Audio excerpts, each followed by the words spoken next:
கடந்த ஆண்டு மாலை முரசு வெளியிட்ட காமராஜர் பிறந்தநாள் மடல்ல ஒரு செய்தி வந்திருக்கிறது. தந்தை பெரியாருடைய பிறந்தநாள் ஒன்று. காமராஜர் பார்க்க வருகிறார். இல்லை இல்லை, முதலமைச்சர் வரக்கூடாது, நான் தான் வந்து பார்க்கணும், அதுதான் மரியாதையானது என்று தந்தை பெரியார் சொல்லுகிறார். இவர்தான் அவர் உருவாக்கினார். இந்த ஆட்சி தந்தை பெரியாரால் வந்ததுதான் என்பதை காமராஜர் ஏற்றுக்கொள்ள அவருக்கே நல்லா தெரியும். பொறுப்பை ஏற்பதா வேண்டாமா என்று யோசித்துக் கொண்டிருந்ததை, இல்லை நீங்கள் தான் முதலமைச்சராக வேண்டும் என்று வலியுறுத்தி அமர வைத்தவர் தந்தை பெரியார். ஆனால் அந்த பொறுப்பிற்கு போனதற்கு பிறகு நான் வந்து சந்திப்பதுதான் மரியாதை என்று தந்தை பெரியார் சொல்லுகிறார். மாலை மலர் ஏட்டினுடைய அந்த வெளியீட்டில் ஒரு செய்தி வெளிவந்திருக்கிறது. தந்தை பெரியாருடைய பிறந்தநாள் விழாவிற்கு காமராஜர் வர வேண்டும் என்று விரும்புகிறார். அவரை வரதராஜல நாயுடு கூட்டிக் கொண்டு வருகிறார். வந்து அமர்ந்து தந்தை பெரியாருக்கு சிறப்பெல்லாம் செய்துவிட்டு ஒரு புகைப்படத்தை தந்தை பெரியாருக்கு கல்விவள்ளல் காமராஜர் அவர்கள் வழங்குகிறார். அந்த புகைப்படம் என்ன அப்படின்னா, தந்தை பெரியார் தமிழ்நாடு காங்கிரஸ் கட்சியினுடைய தலைவராக இருக்கிற போது அங்கே இருந்த தொண்டர்களோடு எடுத்துக்கொள்கிற ஒரு புகைப்படம். தந்தை பெரியார் நாற்காலியிலே தலைவர்களோடு அமர்ந்திருக்கிறார். அந்த தொண்டர்களில் ஒருவராக கீழே அமர்ந்தவர்களில் ஒருவர் காமராஜர். அந்த படத்தை காமராஜர் எடுத்துக்கொண்டாந்து தந்தை பெரியார்ட்ட கொடுக்கிறார். ஏனென்றால் அன்றைக்கு மட்டுமல்ல, இன்றைக்கும் நான் உங்கள் தொண்டன்தான் என்பதை காமராஜர் சொல்லாமல் சொன்ன நிகழ்வுதான் அது என்று மாலை மலர் ஏடு அந்த செய்தியிலே பதிவு செய்திருக்கிறது. கல்விவள்ளல் காமராஜர் அவர்கள் பொறுப்பிற்கு வந்ததற்கு பிறகுதான் தமிழ்நாட்டினுடைய வரலாற்றில் மிகப்பெரிய மாற்றம் ஏற்படுகிறது. யாருக்கெல்லாம் கல்வி மறுக்கப்பட்டதோ அவர்களெல்லாம் தேடி தேடி பள்ளிக்கூடங்களுக்கு அழைத்து வரப்படுகிறார்கள்.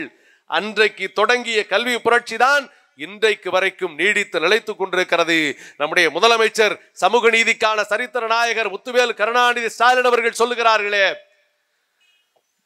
கல்வி வள்ளல் காமராஜருடைய ஆட்சி எப்படி தொடக்க கல்விக்கு பொற்காலமாக அமைந்ததோ, முத்தமிழறிஞர் கலைஞர் அவர்களுடைய ஆட்சி காலம் எப்படி கல்லூரி கல்விக்கு பொற்காலமாக அமைந்ததோ, அப்படி இந்த திராவிட மாடல் ஆட்சி உயர்கல்விக்கான பொற்காலமாக அமைய வேண்டும் என்பதுதான் எங்களுடைய இலக்கு என்று சொல்லி இன்றைக்கும் அதை நடைமுறைப்படுத்துகிற அரசாக இந்த அரசு இருக்கிறது. ஏன் இந்த அரசு கல்விக்கு இவ்வளவு வேலை செய்யுது? ஏன் கல்வியை பத்தி இவ்வளவு நேரம் பேசுறோம்?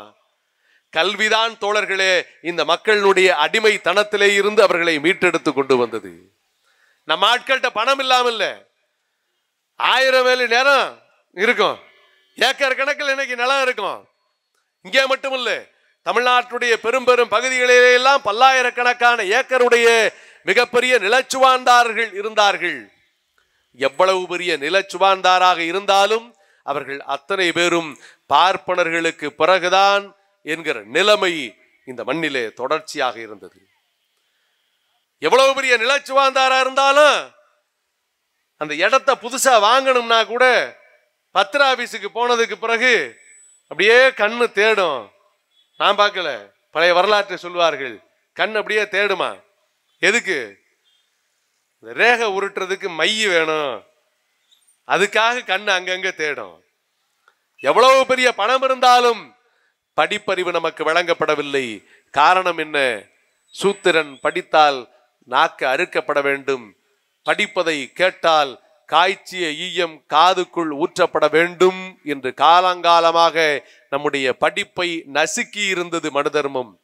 அதுதான் இந்த நாட்டை ஆட்சி செய்து கொண்டிருந்தது.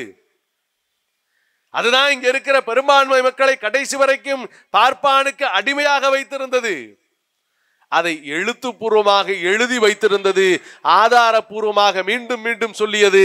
அதை உடைத்து நொறுக்கியதுதான் சுயமரியாதை இயக்கம்.